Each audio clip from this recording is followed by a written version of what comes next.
Venimos a la palabra de Dios y tenemos la oportunidad de proclamar esta revelación gloriosa. Y quiero presentarle una pregunta. ¿Quién es su mayor enemigo? ¿Quién es la persona más peligrosa a la que usted jamás encontrará? Ahora, su enemigo más grande, su enemigo mortal más grande, más destructivo, es de hecho Dios. Con respecto a nosotros, Mateo 10:28 registra las palabras de Jesús. Estas son sus palabras. No temáis a aquellos que matan el cuerpo, pero no pueden matar el alma.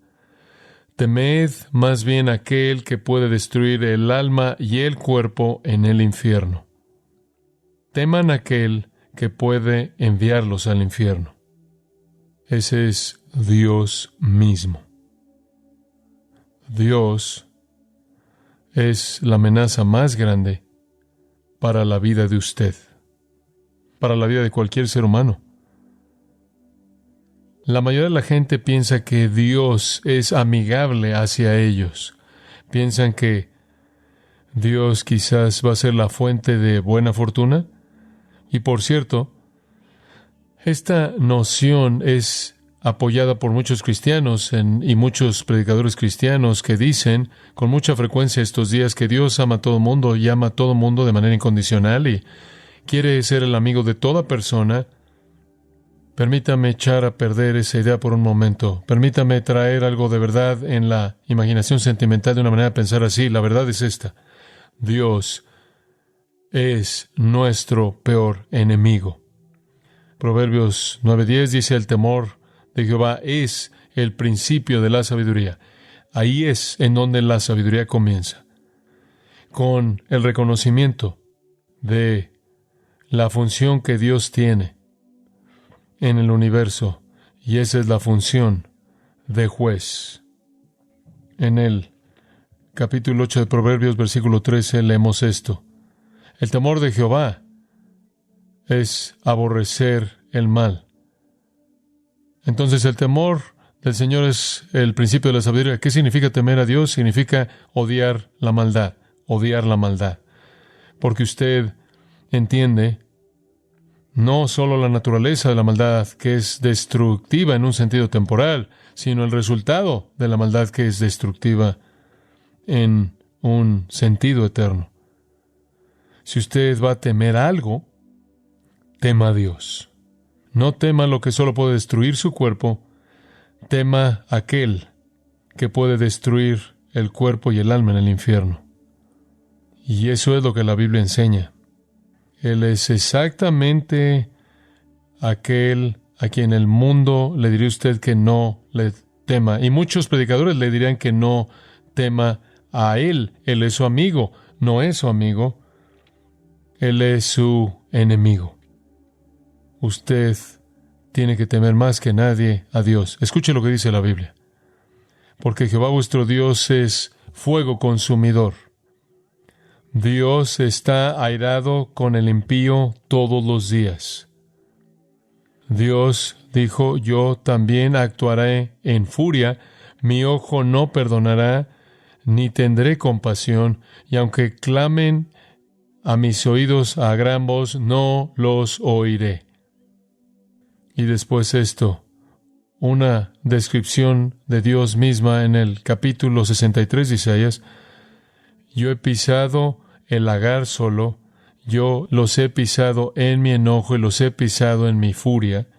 Su sangre ha salpicado mis vestimentas y he manchado todas mis túnicas, porque el día de la venganza está en mi corazón. Esa es una declaración de primera persona por parte de Dios mismo. Hay una condenación universal en el libro de Romanos, capítulo 1, versículo 18, porque la ira de Dios se revela desde el cielo en contra de toda impiedad, injusticia de los hombres que detienen con injusticia la verdad. La ira de Dios se revela desde el cielo contra toda impiedad, injusticia, lo cual esencialmente es la supresión de la verdad. el contener la verdad y el registro bíblico, la historia bíblica de cómo Dios trata con los hombres apoya que Dios es el enemigo más grande que tiene la humanidad. Adán y Eva lo desobedecieron y fueron maldecidos. Así también fue su hijo Caín. El mundo entero estaba encerrado en la maldad y únicamente la maldad de manera continua, y Dios ahogó al mundo entero, a millones de personas, con el diluvio universal. El mundo postdiluvio desobedeció y los esparció, confundió su idioma y dio lugar a conflictos mortales internacionales a lo largo de toda la historia humana. En Egipto mató a todos los primogénitos entre los egipcios. Él destruyó el ejército entero de Egipto, ahogándolos en el Mar Rojo. Él mató a muchos israelitas que adoraron al becerro de oro. Él consumió con fuego a aquellos que lo desagradaron y nombró el lugar tumbas de los codiciosos. Él mató con mordidas de serpiente venenosa a aquellos que fueron desobedientes. Mató a 24,000 en una plaga, destruyó a 70,000 en una plaga. Todo eso está registrado en el Antiguo Testamento. Y aunque la mayoría de la humanidad, históricamente hasta la actualidad, ha sido librada de ese tipo de muerte, han habido holocaustos como ese a lo largo de la historia. Estamos familiarizados con ellos, pero la mayoría de la humanidad ha sido librada de eso. Todos merecemos morir. Y ocasionalmente vemos ese tipo de muertes masivas como un recordatorio de lo que todos merecemos. Pero Dios, en misericordia, para la mayoría de nosotros, contiene el juicio. Incluso en el 70 después de Cristo, en el Nuevo Testamento, vinieron los romanos y hasta donde sabemos, cientos de miles fueron matados por la espada romana. La historia humana es la historia de la muerte. Si usted lee el 5º capítulo de Génesis, usted encuentra la primera genealogía en la Biblia, y la genealogía de Génesis 5 se lee exactamente igual para toda persona. Y murió, y murió, y murió, y murió, y murió. Para cuando usted llega al final del capítulo 5 de Génesis, usted sabe que todo mundo muere. En Hebreos 9:27, la Escritura dice: está establecido que los hombres mueran una sola vez y después de esto el juicio. Ahora, ¿qué tan amplia es esta sentencia de muerte? Todos morimos porque todos somos pecadores y la paga del pecado es muerte. Y todos pecamos. Todos morimos. El hecho de que todos morimos es la prueba de que todos somos pecadores, y que eso también indica que el juicio de Dios es un juicio justo. La Biblia describe la naturaleza del hombre en el 3er capítulo de Romanos, uniendo muchas afirmaciones del Antiguo Testamento. El apóstol Pablo enlista estas afirmaciones del Antiguo Testamento que resumen la naturaleza pecaminosa de todos nosotros. No hay justo ni aun uno, no hay quien entienda, no hay quien busque a Dios. Todos se desviaron, a unas se hicieron inútiles, no hay quien haga lo bueno, no hay ni siquiera uno. Sepulcro abierto es su garganta, con su lengua engañan, veneno de áspides hay debajo de sus labios. Su boca está llena de maldición y de amargura, sus pies se apresuran para derramar sangre, quebranto y desventura hay en sus caminos, y no conocieron camino de paz. Y después esta condenación final: no hay temor de Dios delante de sus ojos. Ese es el problema esencial del hombre. El principio de la sabiduría es el temor a Dios, pero no hay temor de Dios delante de los ojos del hombre natural y mujer. ¿Por qué estoy diciendo todo esto? Porque usted no puede entender lo que Cristo hizo. Usted no puede entender el punto de su muerte a menos de que entienda por qué murió Él. El Evangelio son buenas noticias acerca del perdón del pecado. Y Jesús desde la cruz dijo: Padre, perdónalos porque no saben lo que hacen. Y Él podía ofrecer ese perdón y proveer ese perdón, porque Él iba a llevar a cabo el sacrificio que hizo posible ese perdón. Mire, el Evangelio en el cristianismo no tiene que ver con una vida más feliz, un mejor matrimonio, una vida social más contenta. No tiene que ver con cumplir sus deseos o su potencial o ser todo lo que usted podría ser o quiere ser. No tiene que ver con terminar con su insatisfacción. Realmente no tiene que ver con deshacerse de su vergüenza y sentimientos de culpabilidad. El mensaje del Evangelio y el mensaje del cristianismo no es para que de alguna manera usted venza su culpabilidad y calle su conciencia activa. No tiene que ver con decir, bueno, realmente no eres lo que quieres ser, pero Jesús quiere hacerte todo lo que tú puedes ser. No.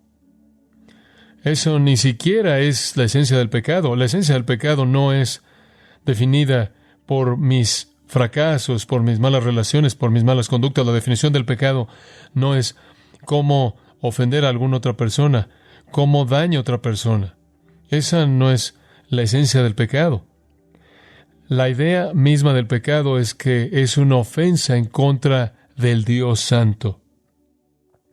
Viola su ley y afecta a la relación de una persona con Él. El Evangelio no es acerca de arreglar su relación con usted mismo, sentirse mejor acerca de usted mismo. No es acerca de arreglar sus relaciones con otras personas. Es acerca de remediar su relación con el Dios Santo. Como resultado de todo el pecado que ofende a Dios y viola la ley de Dios, todos estamos bajo el juicio de Dios. Tenemos que ver nuestras fallas, nuestra desobediencia, nuestras iniquidades, transgresiones y pecados a la luz de la santidad de Dios. Y si usted no las ve a la luz de eso, usted no las ve por lo que realmente son. El pecado no es un concepto social, no es algún tipo de fracaso personal. El pecado es un ataque en contra de Dios. Usted nunca sabe lo que es el pecado hasta que lo ve usted en términos de Dios. Y medirlo no a la luz de estándares humanos, sino a la luz de la norma de la santidad total de Dios y sus demandas para la vida de usted.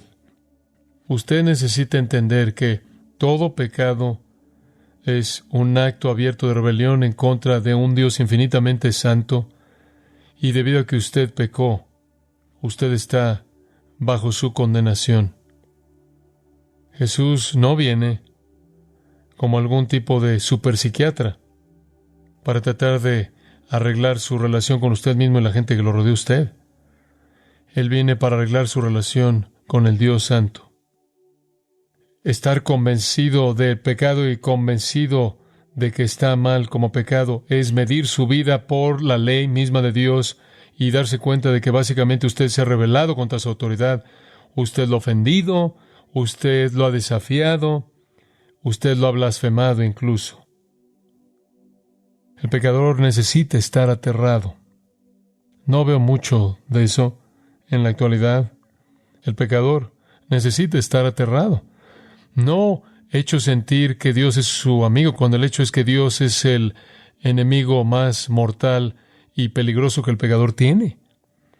Para que un pecador sea traído a Dios debe ser una realidad aterradora. Entonces esa es la condición de todos nosotros. ¿Y qué hacemos al respecto? No podemos hacer nada al respecto, porque por las obras de la ley ningún ser humano será justificado por él. No podemos reconciliarnos al ser buenos porque no podemos ser lo suficientemente buenos. Jesús dijo, sed pues vosotros perfectos como vuestro Padre que está en los cielos es perfecto. No podemos alcanzar eso. Usted no puede alcanzar la salvación solo. ¿Cómo podemos entonces reconciliarnos con un Dios a quien ofendemos continuamente? ¿Qué podemos hacer? La respuesta a eso viene en la obra de Jesucristo y sabemos, a partir de lo que Él dijo en la cruz, Padre, perdónalos, que eso esencialmente esa es la razón por la que Él vino y por qué estaba muriendo, para proveer perdón de pecados. Pero, exactamente, ¿qué es lo que necesitamos entender? Tenemos que cambiar nuestra perspectiva. El camino a la bendición comienza con un terror santo, un miedo santo de Dios, aquel que arroja a los pecadores al castigo eterno. Permítame resumir por qué necesitamos ver a Dios como nuestro enemigo y temer lo que Él puede hacer y nos hará. En primer lugar, Él es el gobernante soberano de todos los que viven. Él posee en sí mismo autoridad completa y universal y ha establecido una ley moral absoluta reflejando su perfección santa, para lo cual demanda una obediencia perfecta. Y si usted no obedece, usted está bajo su juicio. El pecado es cualquier violación de su ley santa, haciendo que todos nosotros seamos culpables. Y el castigo es justo. Entonces Dios es el dador de la ley, soberano. En segundo lugar, Él es el guardián. Él es quien ha preparado una prisión inescapable de sufrimiento. El lago de fuego, la Biblia dice, tristeza para siempre para aquel que está ahí, el culpable. Este es el lugar en donde el guardia mantiene a los violadores para siempre. Dios, después, en tercer lugar, es el ejecutor. Él trae el juicio justo tanto del alma como del cuerpo. Él es el peligroso. Témalo. Tenga miedo de Él.